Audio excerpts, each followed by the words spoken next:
So I will read the message. It's a prophetic warning for the nations of Rwanda and Burundi. Say Rwanda. Say Burundi. On the 14th of December 2025, during my prayer time, I saw something disturbing in a vision. A direct confrontation between Rwanda and Burundi must never take place because they are one people. God says genuine reconciliation among the leaders of both countries will benefit both nations. One of the countries is stronger than the other, but it is like comparing brothers and sisters from the same clan who live in different villages.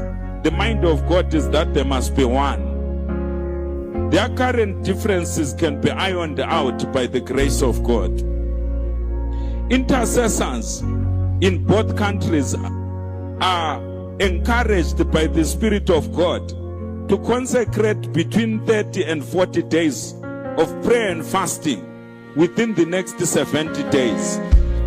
I'll repeat that part. Intercessors in both countries are encouraged by the Spirit of God to consecrate between 30 and 40 days of prayer and fasting within the next 70 days.